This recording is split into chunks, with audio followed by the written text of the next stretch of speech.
allows growers, like they've mentioned before, to be reimbursed for their cost of supplies and utilities. And so these growers right now are dispensing medicine to patients, and that's in an unregulated environment.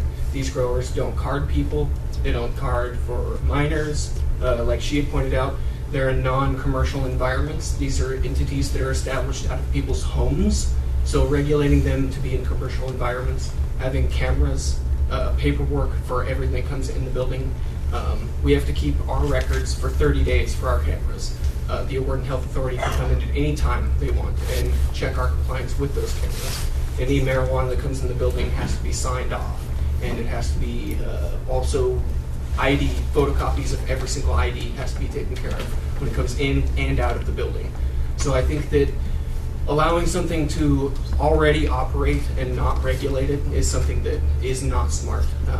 Right now, the 3460 is a good start, a good set of rules for us to agree upon a standard that we can all make sure we card people and make sure that the people who actually need this medicine are the ones receiving the medicine, and the people who are not carded are not getting the medicine. And there's rules in place with this committee, or with the ruling here, to penalize those people, so remove their license, fine them for those types of things, and they can have their license removed, which will, they can't operate anymore. So I think regulating it is a must here. All right, thanks everybody. Great opening statements. We're just going to start off with a couple of questions. If you have written down your questions on cards, Bernadette will come up through and you just pass them out to the end of the aisle, or to the middle of the aisle, I guess, is where she's going to come up through. And she'll bring them up to me shortly. I just wanted to start with Commissioner Stern. At the request of the Association of Oregon Counties and the League of Oregon Cities, Senate Bill 1531 has been introduced that will allow local municipalities to regulate, restrict, or prohibit. But in the recent interview, you said that your preference is not to ban dispensaries outright in Yamhill County, and that was lukewarmly seconded by Commissioner Springer. So in light of the bill that's coming before the session, and in light of what you've said, what do you think? How do you think we're going to proceed in Yamhill County? I don't know. AOC, the Association of Oregon Counties, did just recently submit that bill that would allow not just for banning, but for some regulation by the municipality. When we say municipality, we mean city or county. And but I will say, counties are much more limited in how they can go about enforcement, because cities have business licenses, so they can pass an ordinance that allows them to not give a business license to a dispensary if they so choose, or if the dispensary does something wrong, they can pull that license and the dispensary can no longer operate. Where counties, we don't have business licenses.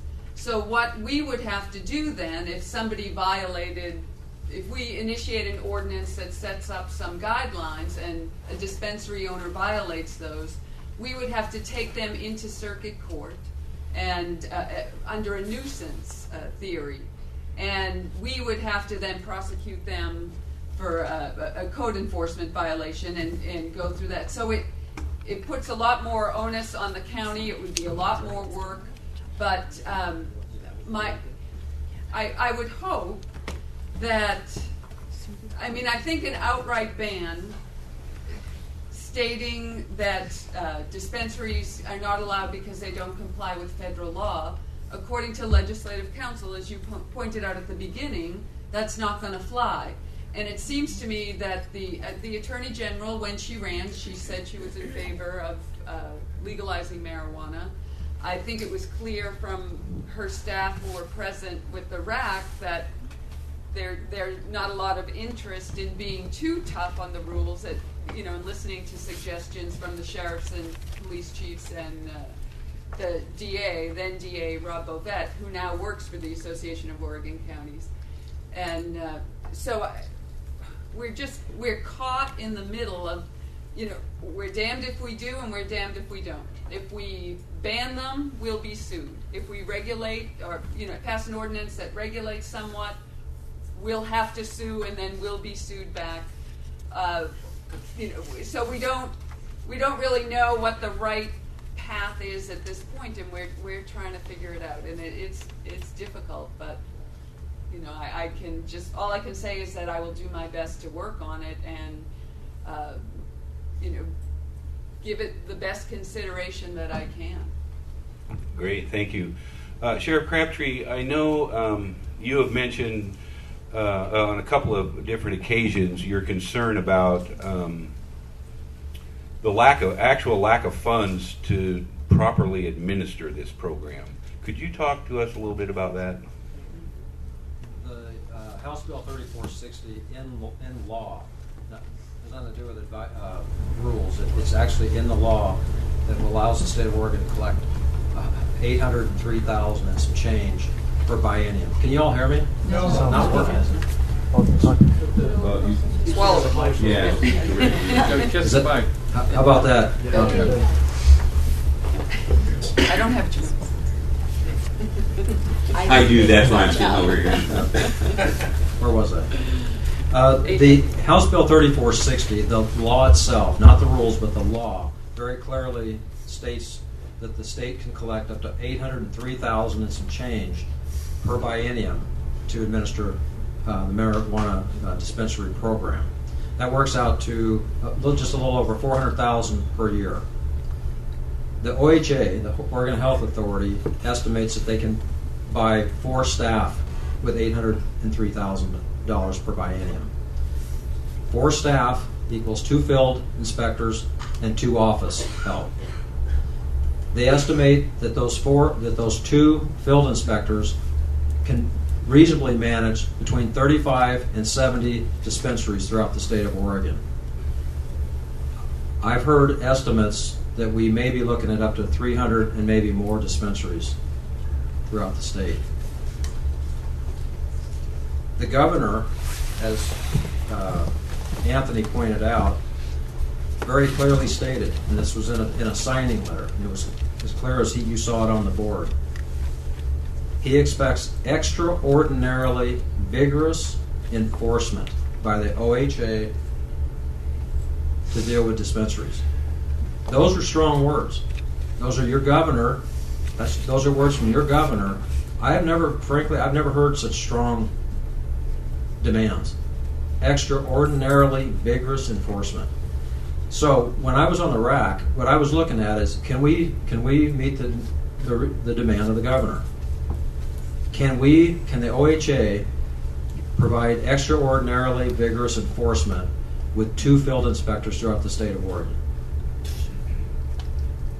Absolutely, I can't imagine how that can happen, and I don't think anybody else can. That's the answer to your funding question. That's just one of some other issues that I'm going to discuss tonight about why I think that this law has some fatal flaws in here that are going to create failure not only for the communities, but for the dispensary owners. And I know I've talked to some dispensary owners, and they want this thing to be successful.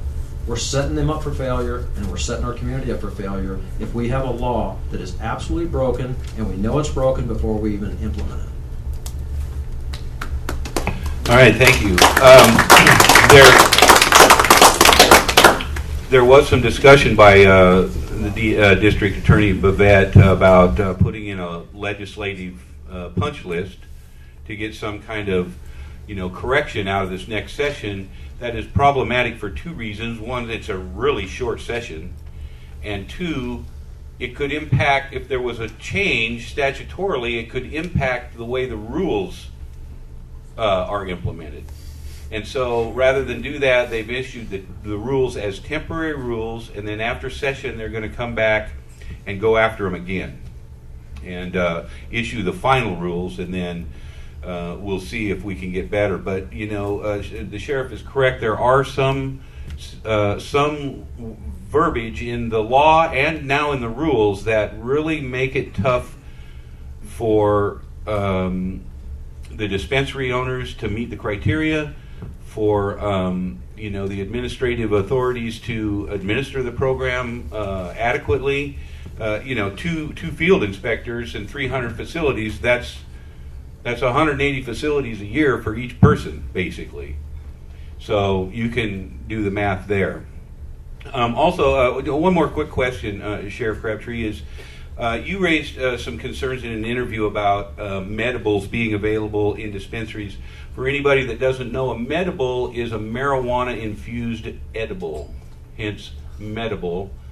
And they are found to be effective for those that can't or don't like to smoke. They can ingest it and get the same sorts of effects. So, but you were concerned about gummy bears and other, candies and such as that may appeal to younger children, students, teens, and that sort of stuff. If there was an ordinance that prohibited the sale of items like that, or set some sort of standard that wouldn't allow those to be in Yamhill County dispensaries, for instance, is that something you could support? Well, first off, is this on? Yep. Okay. First off, I appreciate that question, because that's one of the biggest issues that I have right now. First off, I think that issue needs to be addressed in the law. I'm not a lawyer, obviously, but I have some concerns about cities or counties trying to regulate what types of, whether or not somebody can serve Doritos or gummy bears or what. I think that it's going to be very dicey for government to try to regulate. But just quickly to emphasize what Anthony's referring to is, as I said on that rack, I knew there was, I'd heard some stories about, making sure that they could, would be able to sell, pot brownies in these dispensaries. Seemed a little odd to me in terms of, is that actually, part of dispensing medication? And is that really the a needed way to do this? But what I did is I tried to visualize this, and I thanked the lady. I don't know her name, but a lady came into the one of our RAC meetings, and she was a pro marijuana advocate, and she said, she basically looked at all of us and said, I bet you that none of you have even taken the time to tour a dispensary. And I thought to myself, lady, you're right. And if I'm going to sit on a rack, I think I owe it to everyone to do that. So I went to a dispensary. A little uncomfortable for the owner, I think, to let me in. But I made it clear to him that I was just there to learn more, and he was very gracious and let me in. The problem, and I need to draw a picture of this for you to understand my concerns, is I went in, once I got into the secondary room where the marijuana was, right on the counter, what I saw, Anthony, was I saw gummy bears. Literally, they were gummy bears. I saw caramel popcorn. There's other products that are cookies, brownies, other products that are absolutely generally intended for people and kids, little kids. There was nothing, absolutely nothing that I could tell that these things were bad. I asked the dispensary owner, or the operator, I said, are these laced with THC? And he said, yes, they are. And if you can picture having gummy bears and gummy worms and Pop-Tarts, you all heard of Pop-Tarts? Well, they got Pop-Tarts now. Cookies, hard candies, anything that your children have access to today now can be sold or distributed in a dispensary, which will be taken home. And if anybody in here truly thinks that they can keep gummy bears and hard candy and caramel popcorn and cookies and brownies out of the hands of your kids, I think you need to rethink that. The second week that they opened these up in Colorado, a 2-year-old baby was rushed to the hospital after eating a pot cookie for poisoning. So yes, I have some very serious concerns about that. That is probably my main concern, and I don't know exactly what they're going to do about it. But everything that I say tonight is going to go back to, we know that the law is flawed. We need to fix it. Thank you, Councilmember Frank. You're in a small city in Yamhill County, I can't imagine you would have the resources to mount a legal challenge or defend a legal challenge for an ordinance that the city put in place banning dispensaries. Can you give us some thoughts on that? That would be a problem. I know currently we have our attorneys looking at some things and advising us what direction or stance we should take at this moment. Of course, that's up to discussion with the council and where we decide to go with that advice. I have a lot of the same concerns that Jack has talked about, and we are really looking towards the county to give us small cities guidance in what we should be doing, because on the one hand we don't want to create those lawsuits because we definitely can't afford them, but there's another side of the thing too, is if we don't allow the dispensaries, as Mary alluded to, we're going to have another issue with other lawsuits with people just growing it in their homes and us not being able to regulate that or even know what's going on. And I'm not saying they shouldn't do that, but I'd rather see a locked facility that's policed be the place people primarily come to get their medical marijuana. It's going to be a whole different story because a lot of people are trying to rush the recreational passage of that, and while I understand that, I think we need to sit back at least for a couple of years and see how things are playing out in Washington and Colorado before we determine some of our policies here, if we're going to go that direction. And I personally don't have a problem with going that direction, but I'm very concerned about making sure it's kept out of children's hands and the responsibility of adults who use it. And there's a lot of responsible adults, but there's a lot of them that don't. And if we do have cookies and things of that nature that they're infused with, there's got to be some mechanism to make sure that we can protect our kids from getting sick or being poisoned or whatever. But it's really dicey, and it's kind of scary, honestly.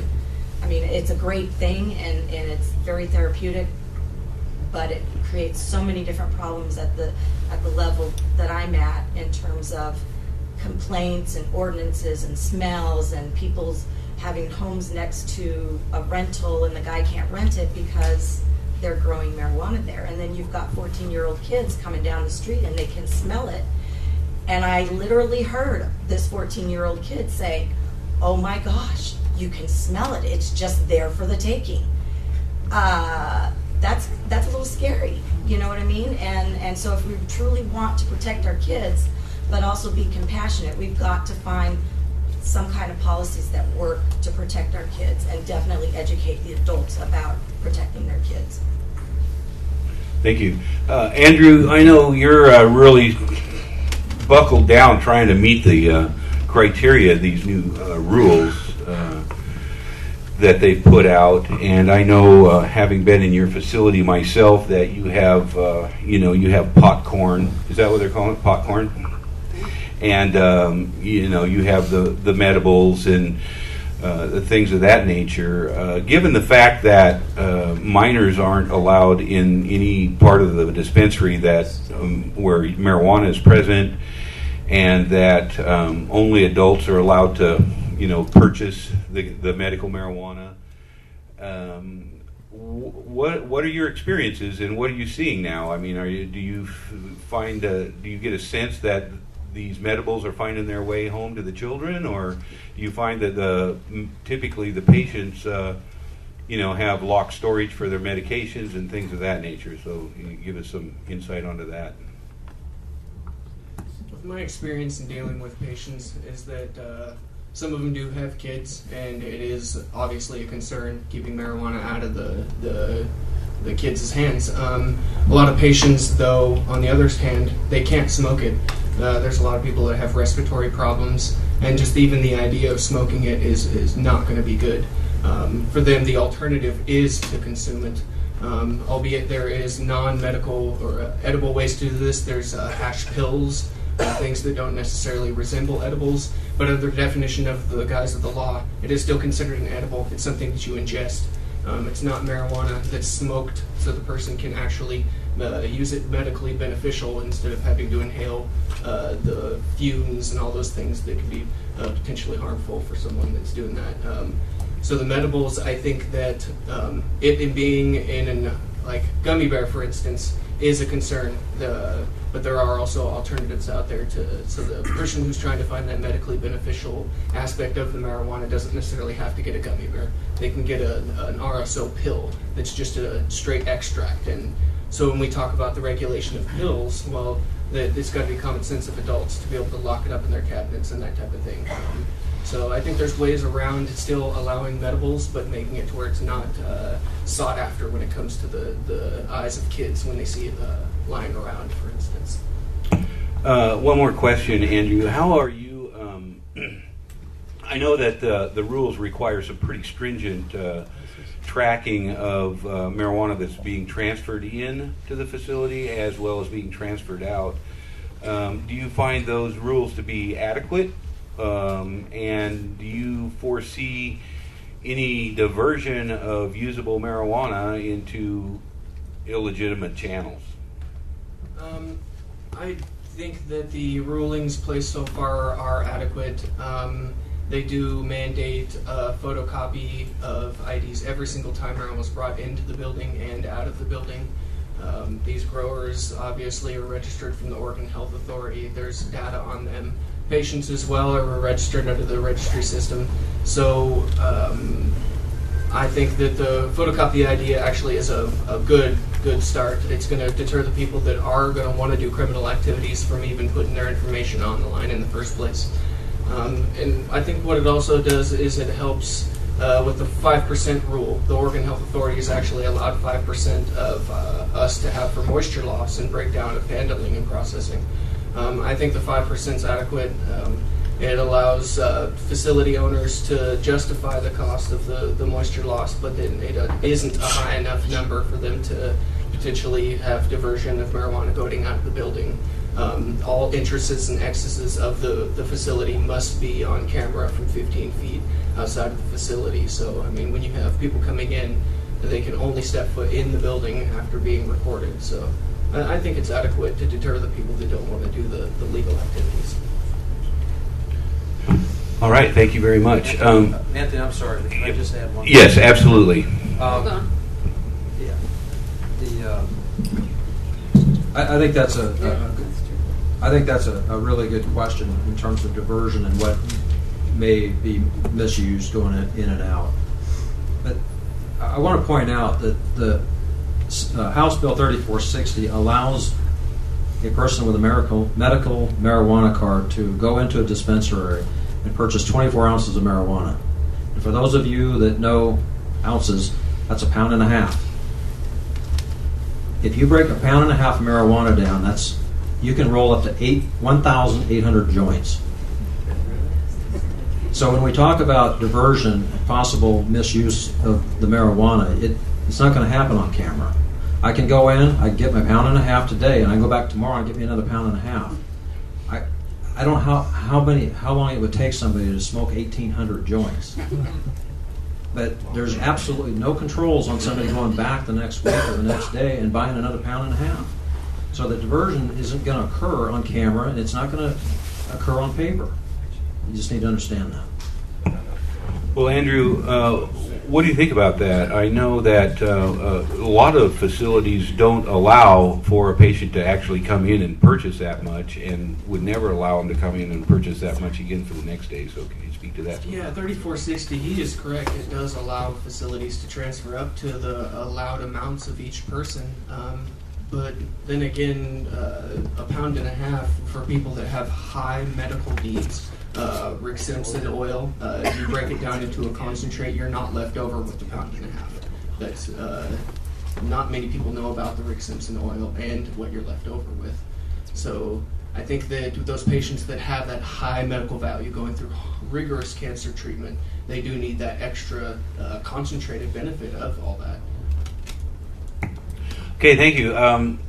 We're starting to run up against the clock here a little bit, so one of the questions that came in from the audience was, how many card holders are there now in Yamhill County? I can answer that. There's about 1,025 patients in Yamhill County. I do not know how that breaks down as far as growers and caregivers, but that's the number on the website right now for Yamhill County, 1,025 patients. And here's a question for everybody, I guess. What does it mean to OMMP cardholders if the county and city of McMinnville decide to ban dispensaries? In other words, do we want to send them to Marion County or Multnomah County and let those counties get their money, or do we want to keep this stuff? Do we want to keep it here? Go ahead. Yeah, sure. And a response from each of you. You couldn't have said it better, Anthony. In all honesty, here's the deal, and I've said this twice already. This law is flawed. And if I have a chance, if I don't, I'll share it with you later. This law needs to be referred back to the legislature in 2014. That's next month, 1 month session. They're telling us that they can't hear it. They've got too many important things to hear in February. I say this is critically important. You don't take something that you know is broke and try to run it. If you know you didn't put oil in the car, don't start it. So what I'm saying, what my recommendation is and will be, let's take a breath here. Let's get this thing fixed. And if it gets fixed and we're happy with it, let's implement it. You want to know what's broken? Yeah, Can I what's talk? broken? Okay, here, let me put this away. I'd like to hear from some of the other people. Yeah, we'd like to hear Well, from somebody asked me. Jack I asked Carpenter. it, what's broken? Okay, thank you. I got the floor? Yeah. Okay, I think I've mentioned a couple things. One is I Not what you say, Well- what's broken? You asked him what was broken, let him answer the just question. let me talk here for just a second, and Anthony can stop me when we're done. Okay, we're done. No, go ahead. First of all, this really, I'm trying not to be about what I think. I think these are facts. And when I talked about protecting kids, I really don't think there's anybody in this room that's not interested in protecting our kids. Now, that's one thing. That's really not my opinion. Do you all know, and you heard from Anthony, so you do know, that a person who works in a dispensary dispensing medication to my sick grandmother, who is under the guidelines of the governor to provide a safe environment for people to get their medication, is allowed to step back in another room and smoke weed. Then they come back out and they dispense medication. I think that's a broken, that's a flaw in the law, and you can argue that if you'd like. We've got the district attorney for Los Angeles, Jackie Lacey, sent our governor a letter. Please, don't do this. Don't go down this road with dispensaries. Our crime rate has increased exponentially. We've had 9 dispensary-related homicides since 2007. Our reports of car break-ins have gone up greatly. We've had basically our crime's gone up Due to around these marijuana or dispensaries. due to something else? Dispensaries. Dispensary Dispensary-related all is those what they crimes say. were related to So, marijuana? at any rate, pardon me? Somebody say something? Go ahead, Jack. We're going to open it up here in just a minute, so just be patient, and we'll open it up to everybody else. So there's I've got 11 points, and there again, I know I sound compassionate. I know that's a word that Anthony appreciates, but the fact is, I am truly trying to stick to the issues of the law that need to be addressed by the legislature. And the RAC discussed these. It's on a punch list. We just want the legislators to consider them, have perhaps some feedback from people other than the people that they had on the RAC, which we had 3 public safety and 10 others that were mostly pro-marijuana. There was absolutely nobody from treatment, there was nobody from mental health, and there was no physicians, the people who have to deal with the medical outfall of these issues. There's some work that needs to be done on this, whether you like my point of view or not. I'm telling you what I think needs to be done. If we're going to protect our community, we need to stop, we need to look at this, not get in a big hurry, and do it right. If it can never be done right, maybe it's not meant to be. In the meantime, I say we don't do it until we get it right. And if you would actually like to hear more about my points, I'd be glad to do that. He'll buy you coffee afterwards in the rotunda. So, but I have heard several of Sheriff Crabtree's concerns, and I think they're legitimate in the sense that even the people that advocated for this law were concerned that there were some fixes that need to be done. The sense in the building in Salem is that the session is so short that they're not going to get to it. They're going to readdress the rules after session and then finalize them before the election. And then in 2015, after it's worked for, or not worked for a few months, then they'll come back in with a punch list from both sides, because both sides have a punch list. The law enforcement and public safety side has a punch list, and the facility owners and administrators have punch lists. So just going to have to be patient and make sure that everybody's being responsible. So I am going to go ahead and open it up for questions. Just kind of come up to the microphone if you don't mind, and line up and address your questions to the person you would like to answer them. I'd like to address this question and comments to the Compassionate Oregon people. As far as I can tell, the dispensary law is not in compliance with Article 1 of the Medical Marijuana Act. The Medical Marijuana Act in Article 1 says that marijuana shall be treated like all other medicines. This is far from the truth. Let me give you some examples. Marijuana is a psychoactive drug. Everybody can agree on that. It changes moods and it changes behavior. If we compare it to another psychoactive drug, let's say Valium, which I'm sure most of us are familiar with, then let's see how the rules apply. Valium, when it's ordered by a physician, is limited to 5 refills or 6 months before it is reordered. With medical marijuana, once you get your card, it's yours for a lifetime. Nobody. No. Every year. All right, it's valid for 1 year. During that year, nobody will monitor your dosage. As Sheriff Crabtree said, you can buy 1.5 pounds today, go down the street to another dispensary and buy another 1.5 pounds. Nobody regulates that. Other psychoactive drugs, such as Valium, have to be dispensed in a child-proof container. There's nothing in the dispensary law that mandates that. Other psychoactive drugs are not given as popcorn and gummy bears. Marijuana is. Do we have a question? Yes, as soon as I finish. Well, we have a lot of people wanting to ask a question, so could you get to your question, please? All right. Physicians that order psychoactive drugs are monitored by the Medical Board of Oregon.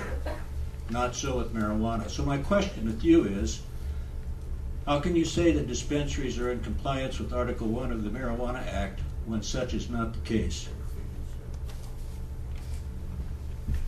Who wants to take that one on? I think the lawyer should. I can take one point. I know that there is such a thing as a fentanyl sucker. So that's a psychoactive drug that's in candy. I know that's an aberration, but it does exist. I totally agree on the childproof containers. I would have loved to see that thrown in there. But there is a conflict there with the way that's worded. Part of the problem is that because the federal government has kept us from studying marijuana, there is no way to tell people what the dose is. I mean, I work at a medical Can we marijuana. come up to the microphone so they can hear you? Can you not hear me? With a pretty loud voice. I work at a medical marijuana clinic, and we try to help people out, but we can't. Obviously, we can't advise them on dose. It's different for every person. So, I mean, there's just some problems that are already underlying the whole act because of the Schedule 1 and the federal government and all that. So, I mean, this thing is not going to come together until something happens with the feds, and we're kind of stuck with what we've got right now. Well, and to follow up on that is also cannabis at the federal level is a Schedule 1 controlled substance, and it cannot be prescribed by doctors. In Oregon, they've rescheduled it to be a Schedule 2, but it's still tricky because the doctors are always under constant threat of losing their DEA number and not being able to prescribe other medicines in the course of their practice. It's a very tricky situation. There's not a medical marijuana patient in this state that wouldn't like to see marijuana treated as other medicines, that they're in properly dispensed, properly tested, properly monitored, they're in child-proof containers, they're adequately and properly labeled. They're all support for that, but too many times when these sorts of issues have come up, the Oregon Health Authority has poo-pooed the Advisory Committee on Medical Marijuana and said, well, that's not really important, that's not really the direction we want to go, and so no action is taken, and then we get a bill like 3460 that starts pushing these people, and pretty soon then you have a piece of legislation that didn't get properly vetted and has some problems, and we hope to get in front of the legislature as soon as possible and get them fixed. And it's not just the pro people, but the anti people as well. So, you want to take a comment, Mary? No. What was the question? Yeah. Well, the question really was, why don't we treat marijuana as marijuana in all these dispensaries? And will the dispensaries really follow the rules and treat it as medicine? I liked her point here before. We're not giving the doctors the proper tools to be able to do what they can do anyways. Under the law, it's recommended, it's not even prescribed. So you have those problems inherently. And then go back to the kids. Right now, you can get a pound and a half from a grower multiple times a day. You can get more than a pound and a half illegally. There's nothing regulated with that whatsoever. The diversion of kids, that person can take all that marijuana to home. It's the same problem we're all existing with. At least with this, you have a simple mandate of packaging, or at least when they get that packaging from their dealer, albeit a storefront now, it is labeled to have the children's warning label on it. Beforehand, you get an unmarked bag that doesn't have anything written on it at all whatsoever. You don't know what kind of THC levels you're getting or nothing. It's completely unregulated right now. In addition, you're going to be spending a lot more from a dispensary, and you're not going to be able to resell that product because you're spending a lot more in a dispensary than you would be on the street. Yeah, the black market value exactly. of marijuana Black is a market lot cheaper is than awful. it is going to be in the regulated And the quality environment. of the product these patients sometimes get are full of impurities and things that can make them sicker, whereas if it's in a dispensary, it's going to be tested, it's going to be regulated, and the price is going to be higher. You're not going to be able to go out and resell product like that. So up the price. If folks have comments or questions, could they please go up to the mic so everybody can hear them? Yeah, line on up. We're going to give it about another 20 minutes, and then we're going to kind of wrap it up with some closing remarks and all that. So go ahead. I'm sorry if I missed this. Anthony, can you say what the fix would be to the bill? Wow.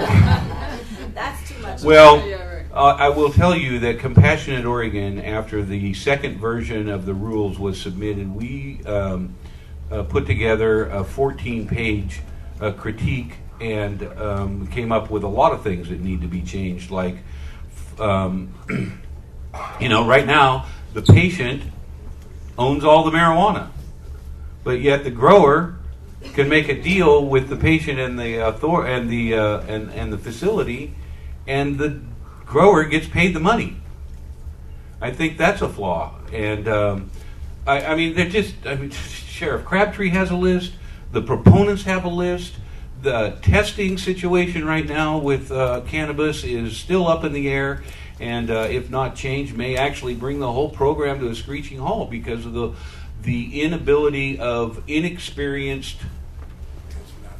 rule makers of writing the rules. I mean, you have a committee that admitted not knowing a doggone thing about testing, not knowing anything about herbs. The guy from the pharmacy board didn't know anything about herbs, and they've implemented testing that will require such a low amount of microbial parts getting onto the plants or into the cannabis that it can't be tested. And you've got a symbiotic relationship between microbials and plants. So it's a big problem. There are a lot of problems, but given what we have and given that it's going to become effective on March 3rd and people will start, well, it's effective already, but the rules and applications will be, you can start applying on March 3rd. They're going to let it fly, and come 2015, they'll come in with a big list of things that they want to change, and hopefully we'll get a much better law. I lobbied in the 80s for this issue, and I took a break for about 20 years, and I got back into it a few years ago because having read the law itself, I said, wow, we got to make some fixes here to better protect the patient, better protect the facility owners, and better protect the public safety. So it's there's a lot of things that could be fixed, and we'll just have to wait and see, I think. Next question. Okay, first of all, I've been part of this thing from the very beginning, from Dr. Levesque, and I'm part of NORML and THMC and Stanford and everybody.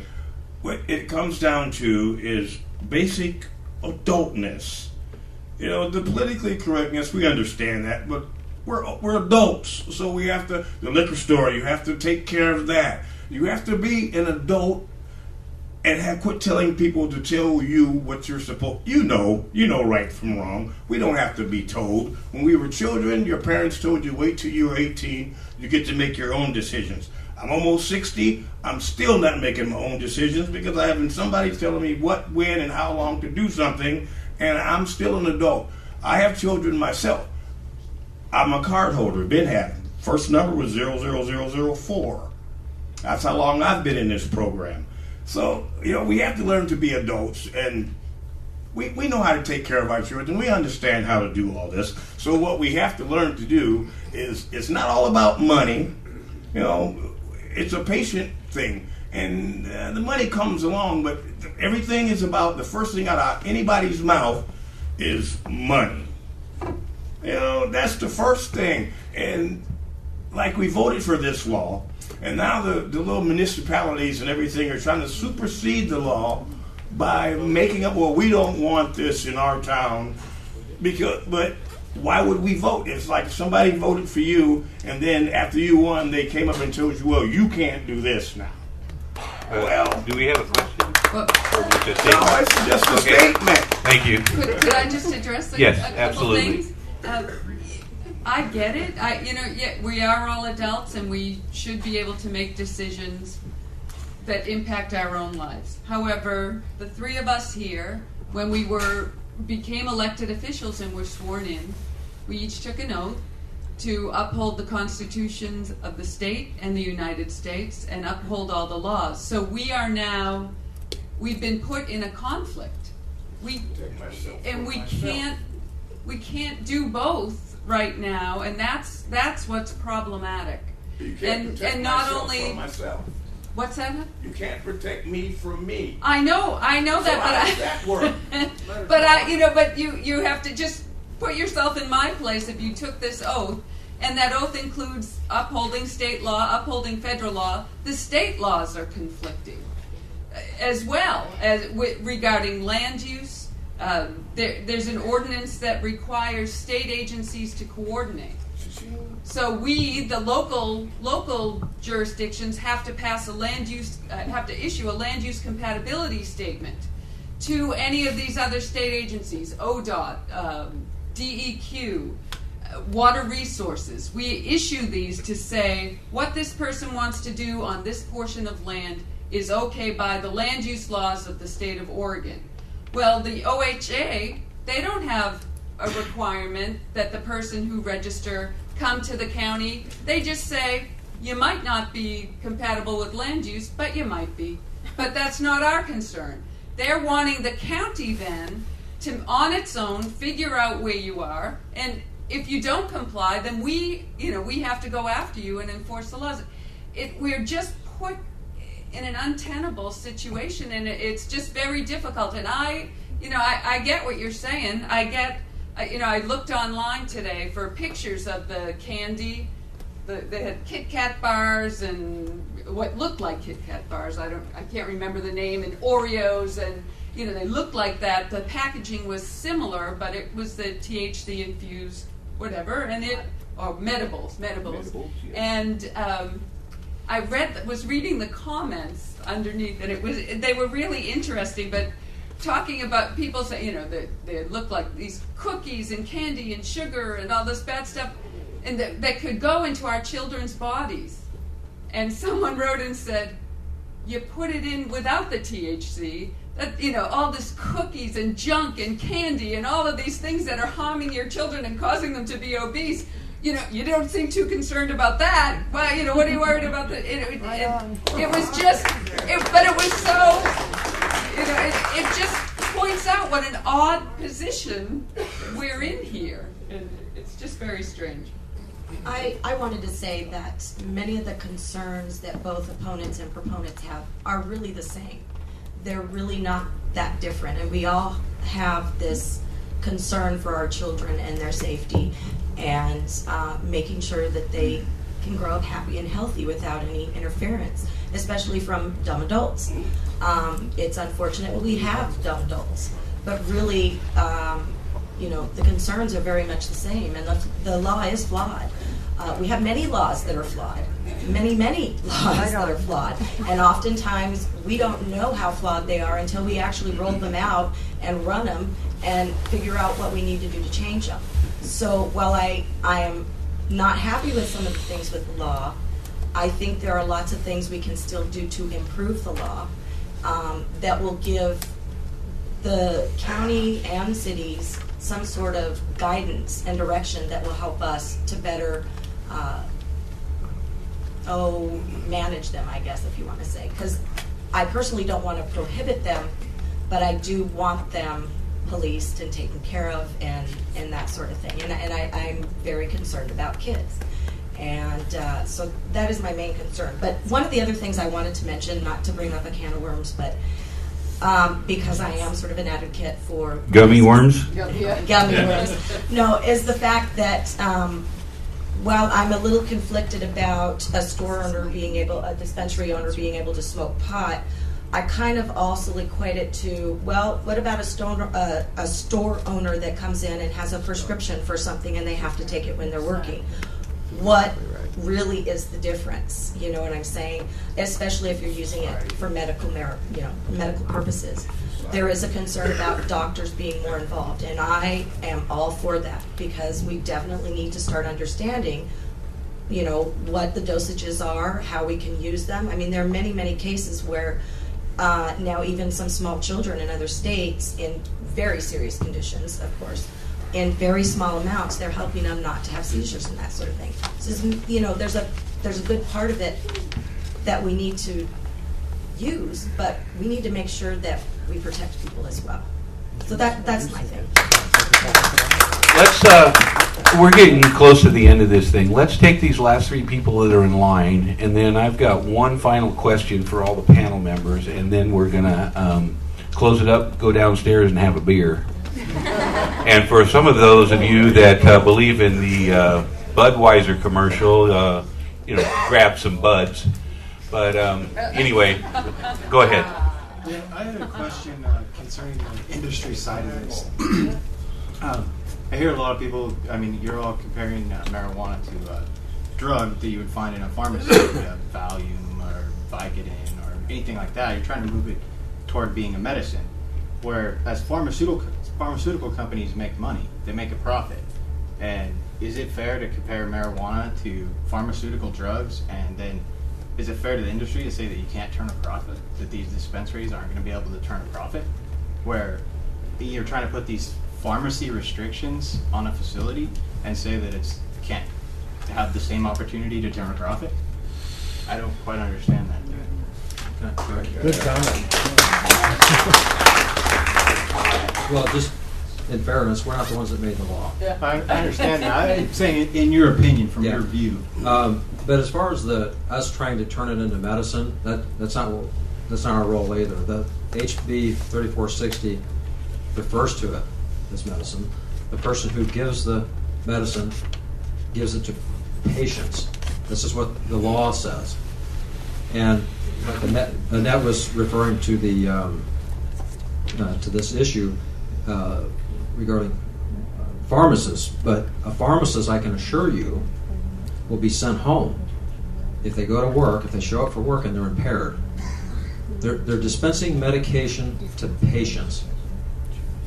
The law says that these are patients and it's medication. And we're rehashing the situation is what we're doing. We've already heard this. I understand that you know that you want to put these restrictions on the members of the facility, which I don't disagree with that at all. I don't think that they should be able to be high on the job, period. I don't think you should be able to be high at any job. But from my perspective, you're trying to put these restrictions on it as a pharmaceutical drug. I mean, you're saying, all right, not as a pharmaceutical drug, but you're telling people they can't be high on it, they can't at work. You're putting it in the same category as these other drugs, and yet not giving it the same opportunity as these other drugs in the form of companies being able to make a profit. I think that's changing, and I think that's going to play a huge role in whether or not it's going to even being recreationally used. That's why so many people are trying to push it so fast through legislation right now, because they want to make money off of it. But in the meantime, they're forgetting about the safety of our families and children. And there shouldn't be any reason that they can't make money off of it. I don't have a problem with that, especially that money can be used to improve different things with the state, as well as enforcement issues that are a huge problem. I mean, we can then pay for that and have a lot more people to go out and check it out. So, from my perspective, I'm a grower right now for patients. I grow for a cancer patient, for a Parkinson's patient. And my problem is that, I mean, how am I going to be able to sell this to a dispensary and not break a law if I'm not turning a profit? Well, that's my concern. Right, and that's something that should be changed, in my opinion. But I think that's exactly it. You're pointing out another flaw in this law, and that's the contradiction with what the gentleman was saying earlier about, you know, is it a drug? Does it fall? It doesn't on the federal schedule. It does. It's different on the state schedule, and so there's that conflict again. It's a mess. Yeah. Let's go to the next question, if you don't mind. I just got a statement. I'm a disabled veteran. I have a free choice of my medicine. Now, we're being denied that by people that stand up in front that say, well, we don't want our community to do this. We don't want it in our neighborhood. We don't want it in our state. But the state has already spoke. The public say, we have the right for a choice of medicine. I can go and I could take morphine, or I could go to the veterans and go get Oxycontins, but my choice is natural. I've got a bad liver from hepatitis when I was 12, and you know what? I want to protect it. And my pain medicines, and my PTSD, and my COPD, and my arthritis is all treated by medical marijuana. Simple. We have the choice in a free society to do as, what we say, a constitution? I don't know what a constitution is. I'm sorry. Thank you. Next question, please. Hello. I'm not sure that I have like specific questions, but I believe that this is a really, sorry, not used to speaking. It's okay. This is a really good opportunity for us as people to reevaluate what compassion really means. We have economic issues, we have medical issues, you know, we have the stigma of marijuana, we have the criminalization of people who just need medication. And I believe this is an opportunity to change the agenda, to change the mindset around marijuana, because it is, you know, it is up to us to determine where we want to go in this life, in this world. And if we move towards compassion and we move from our hearts, we will make progress. We will move past these flaws, these questions, problems everyone has. But we do have to look at what we're doing as far as medication, laws, economics, all that is coming together in this issue. And I think that we need to talk more about that. Not more about, I do this and I do that. And, we all understand, we've all agreed that marijuana is beneficial for some people. Not everybody wants to admit that, but it's happened and it's out there. And I also believe the economics of this is very important, very important. Monies that have been spent and allocated to criminalize, to pursue this, criminalization of marijuana can be redirected to other things, to going after people who, abuse prescription drugs or have to, the pills, they look like candy sometimes. Those are prescription drugs. We all know that is out of hand, and I understand the fears of children finding, edibles or edibles. Anyway, so, there is a real chance. I want everybody to understand we have a chance here to move in a completely new direction, to decriminalize this, to move on, get our economy going, help people feel better. Then they will make the right choices. Do you understand? Heal the people so that they understand what is a good choice and what isn't. When you're dealing with sick people, how can you expect them to act appropriately or follow laws or even comprehend what is right and wrong? Okay, we need to start healing the people, redirecting these agencies and government and looking at what their agenda is instead of going deeper and deeper and deeper into laws and regulations.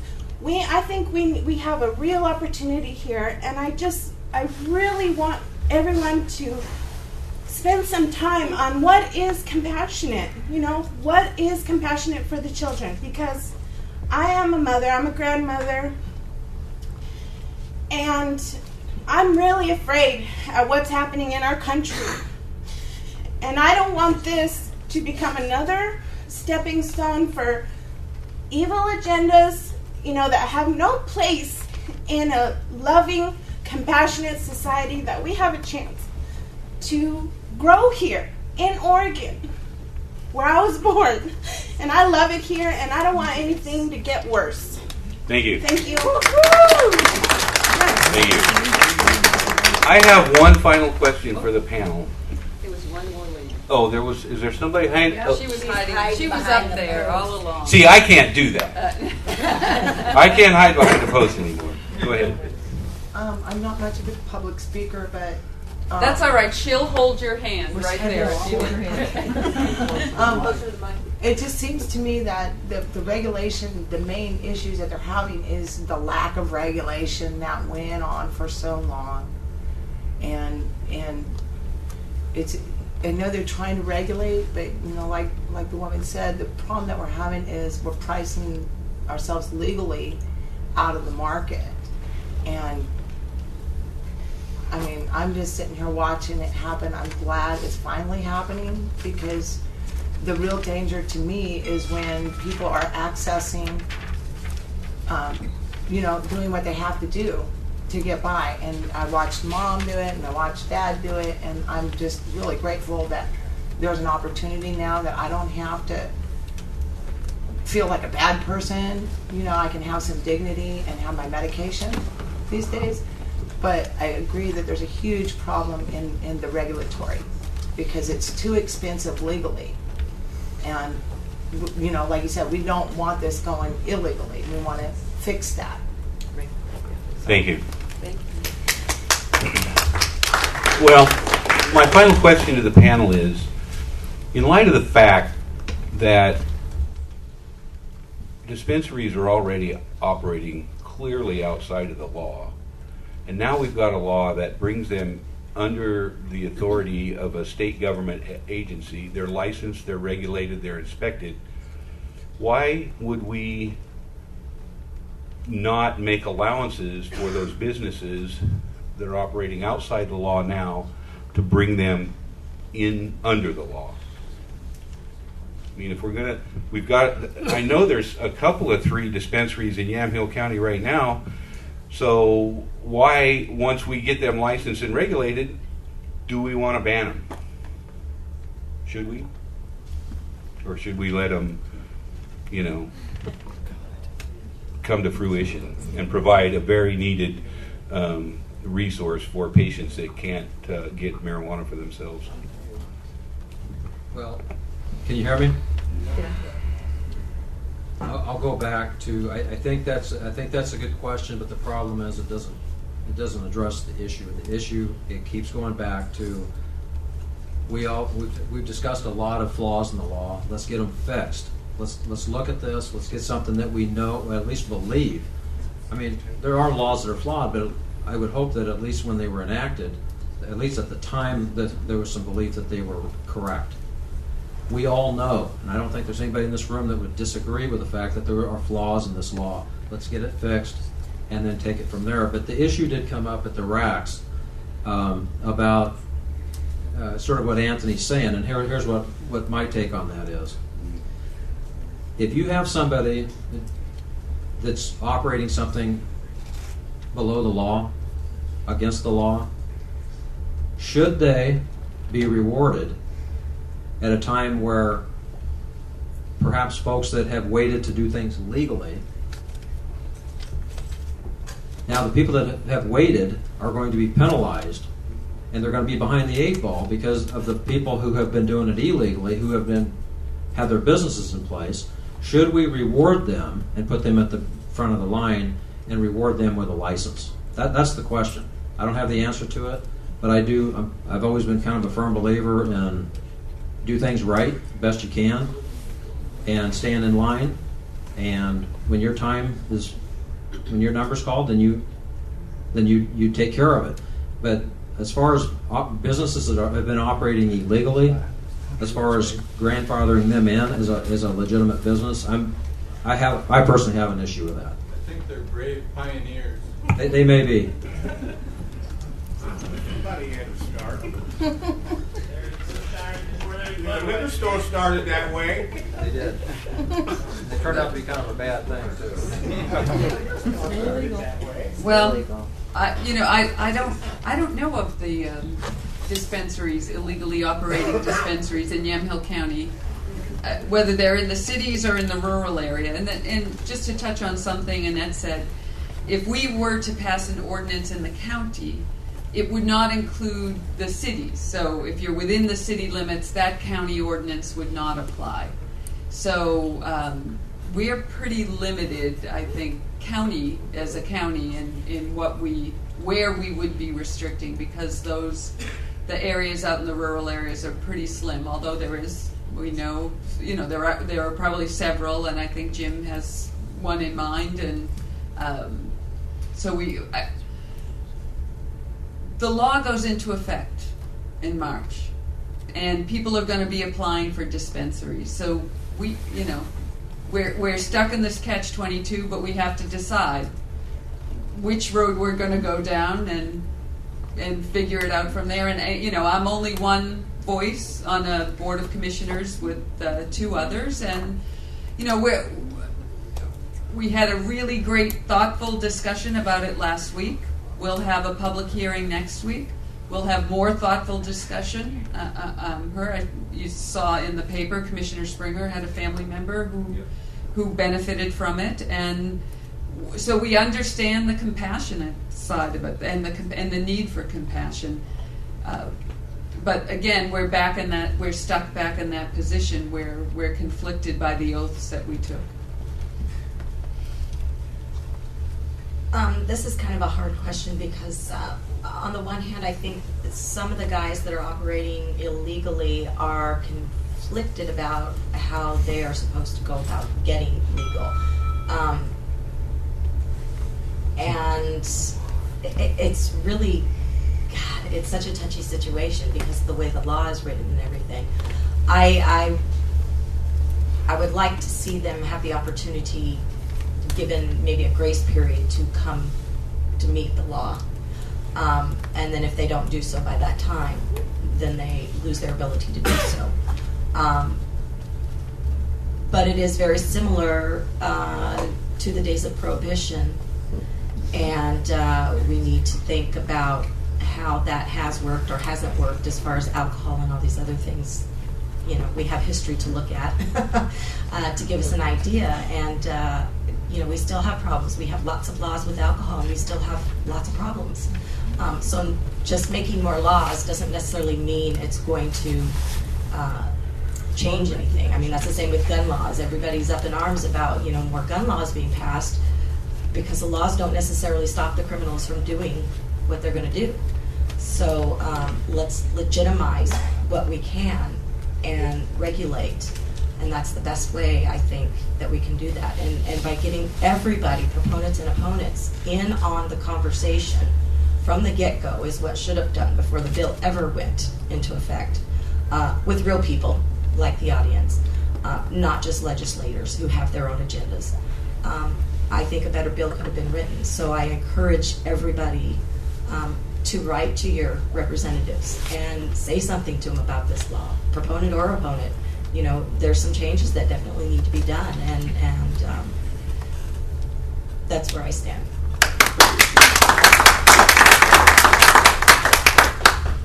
Obviously, I'm not from the area, so the specific question is shall Yamhill County allow for the allowances? I personally think that from what I'm doing as far as the activities involved in my dispensary, I do think that I will be ready for the rule changes, and I also will not be conducting activities during the application process. So when you're saying operating under a time when they're not supposed to be, I won't be. And I am also operating under current law right now, which allows me to operate. So it's again kind of a weird situation. I agree with every single person on this panel that it's not a perfect bill. There's things that are wrong about this, and again, what she just said, pro or con, contact your legislatures. Tell them what's wrong with it. The community support is what we need for this. All right. That about wraps it up for the evening. I really want to thank everybody for coming. Please feel free to go downstairs and have a bite and some libations. They have the best tater tots in town here, and they come in a big old bucket, so enjoy that. I want to thank the members of the panel. Thank you, everybody. Thank you.